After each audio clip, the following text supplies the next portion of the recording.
Hello मेरे प्यारे दोस्तों, कैसे हैं आप सभी। आशा करती हूँ आप सभी बहुत स्वस्थ और मस्त होंगे। चलिए मेरे साथ दूध सागर फॉल्स के इस रोमांचक सफर पे वीडियो को अंत तक जरूर देखिएगा। वादा करती हूँ आप एक पल के लिए भी निराश नहीं होंगे। हमेशा खूबसूरती सिर्फ मंजिल में नहीं होती, कई बार मंजिल तक पहुंचने वाला रास्ता मंजिल से भी खूबसूरत होता है। और आज हमारा सफर भी कुछ ऐसा ही है। हमारी मंजिल थी दूध सागर फॉल्स, लेकिन यहाँ पहुंचने से पहले ही प्रकृति ने हमारा दिल जीत लिया।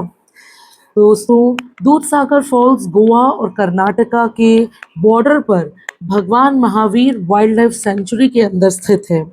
ये एक 4 टियर्ड वाटरफॉल है, यानी 4 स्तरीय वाटरफॉल, जो कि 310 मीटर लंबा है और मांडोवी रिवर में बहता है। कोंकणी भाषा में दूध सागर का मतलब दूध का समुद्र होता है, क्योंकि ऊंचाई से गिरता हुआ इसका पानी सफेद रंग का दिखाई देता है, जो कि बिल्कुल दूध जैसा दिखता है। दोस्तों, आपने ये झरना फिल्म चेन्नई एक्सप्रेस में ज़रूर देखा होगा। वहीं से लोगों की नज़रों में ये और भी आया था। यहाँ रेलवे ट्रैक सीधे झरने के बिल्कुल सामने से गुजरता है। तो फ्रेंड्स, ये हमारा सफ़र शुरू होता है। मैं आपको एक दो ज़रूरी बातें बता दूं। यहाँ पे जो ऑपरेटिंग सीज़न है वो अक्टूबर से मई के बीच में है। ये जून से सितंबर यानी मॉनसून मंथ्स के बीच में बंद होता है, क्योंकि भगवान महावीर वाइल्ड लाइफ सेंचुरी है, जंगल है।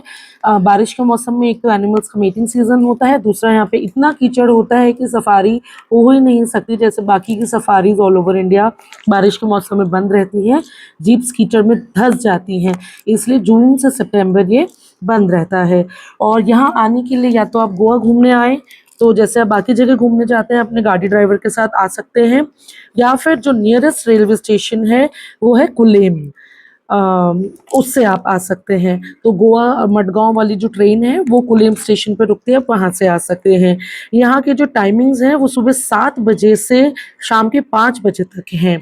तो फ्रेंड्स, अगर आप गोवा से आ रहे हैं, मतलब गोवा में घूम रहे हैं और वहाँ से आप यहाँ घूमने आ रहे हैं, तो कोई भी ड्राइवर आपको यही बोलेगा कि सुबह आपको अर्ली मॉर्निंग निकलना पड़ेगा। आप जितनी जल्दी आएंगे उतनी जल्दी आप यहाँ पे आराम से घूम सकते हैं, क्योंकि जाके सीधा आपको घूमना नहीं है। पहले आपको 2 घंटे गोवा से आने में, या मतलब नॉर्थ गोवा से आने में साउथ गोवा में पड़ता है, लगभग 2 घंटे लग जाते हैं। यहाँ आने के बाद आपको टिकट्स वगैरह लेनी रहती है, जिसमें टाइम लगता है। उसके बाद आपको लगभग 2 घंटे की सफारी करनी पड़ती है। 2 घंटे जंगल के अंदर जाना पड़ता है, क्योंकि रास्ता इतना लंबा नहीं है, लेकिन रास्ता सीधा नहीं है। ऊबड़ खाबड़ नदी है ना, पत्थर है, तो वो गाड़ी इतनी तेज चल नहीं पाती। और उसके बाद जहाँ गाड़ी आपको छोड़ती है वहां से आपको लगभग आधा घंटा ट्रैकिंग करके जाना होता है। 20-25 मिनट तो लगते ही हैं, 15 डिपेंड्स अपॉन आप कित स्पीड में चलते हैं। इतना सुंदर नज़ारा होता है, फोटो खिंचवाते हुए जाते हैं, रुकते जाते हैं, जल्दी जल्दी जाते हैं, वॉट एवर।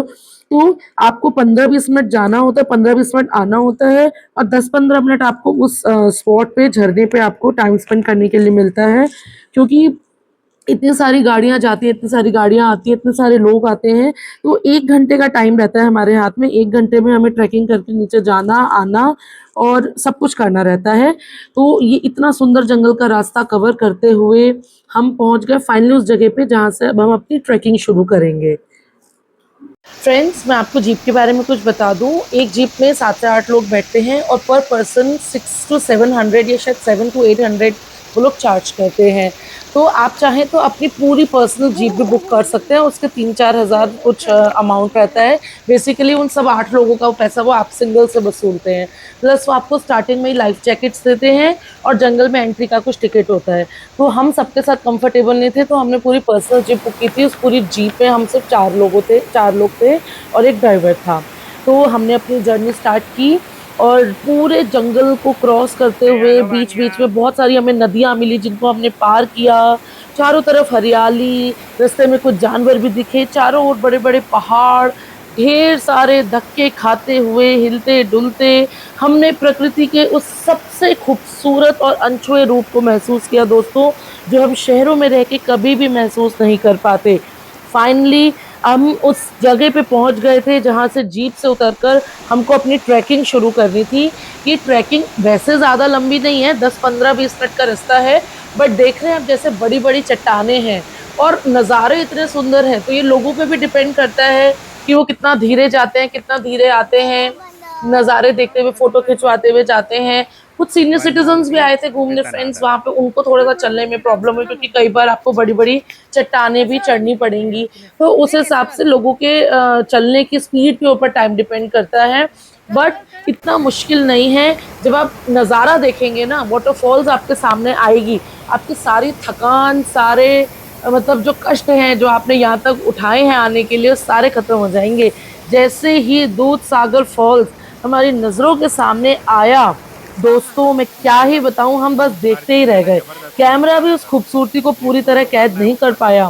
पानी की गूंज, ठंडी फुहारें और चारों ओर हरियाली, यहाँ आकर ऐसा लगा मानो सारी थकान पल भर में गायब हो गई हो। और फ्रेंड्स, सोने पे सुहागा, पता है क्या हुआ? या ये जो रेलवे ट्रैक है ना ऊपर, उस पर से गुजरती हुई हमें ट्रेन भी दिख गई। हालांकि वो मालगाड़ी थी, पर सभी लोग उस नज़ारे को देखकर इतने खुश हुए, सब चिल्लाने लगे, नीचे से हाथ वेव करने लगे, क्योंकि ये जगह ही इस चीज़ के लिए जानी जाती है कि ऊपर से ट्रेन गुजर रही है, नीचे झरना बह रहा है, ट्रेन के ऊपर भी झरना बह रहा है। जैसे मैंने आपको बताया था, एक 4 टियर वाटरफॉल है।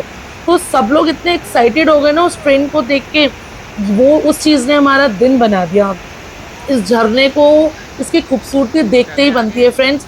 मैं उस झरने के अंदर जाके तो नहीं नहाई, क्योंकि वो झरना वाकई में जो उसकी गहराई थी बहुत बहुत बहुत ज़्यादा थी, और बीच बीच में बहुत बड़ी बड़ी चट्टानें थी।